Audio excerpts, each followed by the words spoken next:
She was already yelling before I even got the door fully open, not knocking, not waiting, just shouting my address out loud like she was calling roll at a courtroom.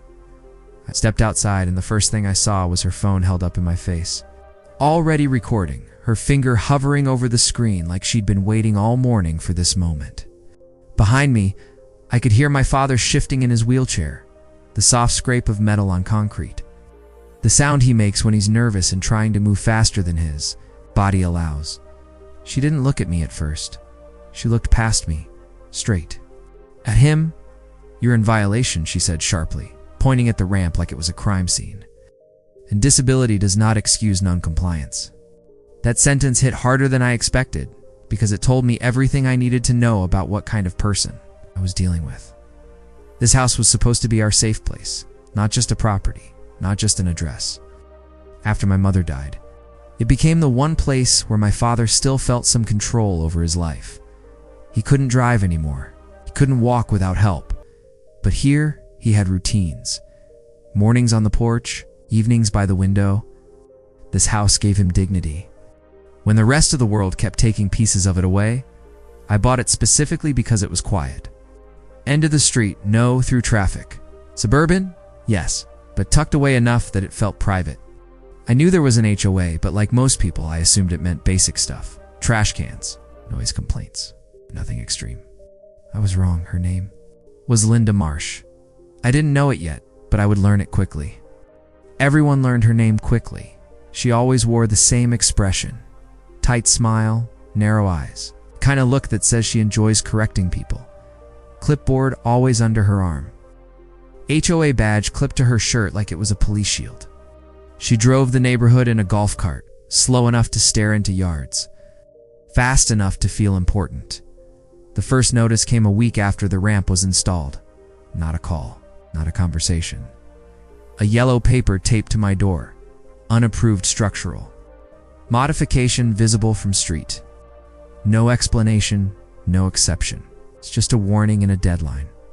I called the HOA office calmly, explained everything. My father's condition, the medical approval, the permits. The fact that the ramp met every city code requirement. The woman on the phone said she'd pass it along. 2 weeks later, got a fine anyway. That's when Linda started showing up in person. At first, she'd just stand at the end of the driveway writing things down. Then she started walking the property line, taking photos, measuring things that didn't need measuring. One time I caught her filming my father as he struggled to get down the ramp. When I confronted her, she said, "I document all violations." "He's not a violation," I said. She smiled. The fines kept coming. Ramp visibility, porch obstruction, outdoor furniture placement. One notice even cited my father's wheelchair as unauthorized equipment left in common view. I'm not joking. My father stopped going outside after that. He told me he didn't want to cause trouble, and maybe we should remove the ramp and figure something else out. I remember standing in the kitchen, staring at the sink, feeling this slow burn in my chest that wouldn't go away, because this wasn't about rules anymore. This was about control. Linda began knocking on the door aggressively, not like a neighbor, like someone serving papers. She'd ring the bell repeatedly if I didn't answer fast enough. She spoke louder when my father was nearby, like she wanted him to hear every word.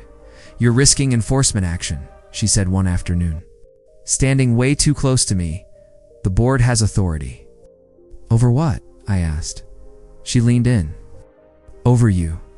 That night, I started recording everything, every visit, every letter, every email. I organized it by date, stayed polite in every response. Short sentences, no emotion. And quietly, I contacted a lawyer. He didn't sound surprised. "This happens. More than you think," he said. "Let her keep pushing." She pushed harder. One Saturday morning, she showed up without notice. Walked straight onto my property. No permission. Camera rolling. Clipboard out. Said she was conducting an emergency inspection. I told her to leave. She refused. She stepped closer to my father, and that's when she made her mistake. She called. The police told them I was aggressive, that we were refusing lawful HOA enforcement, that my father's ramp was illegal. When the officers arrived, She spoke first.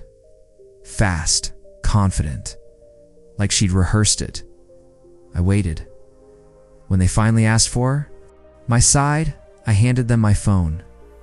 Videos, emails, permits, medical documentation. Time-stamped proof of everything. The mood changed instantly.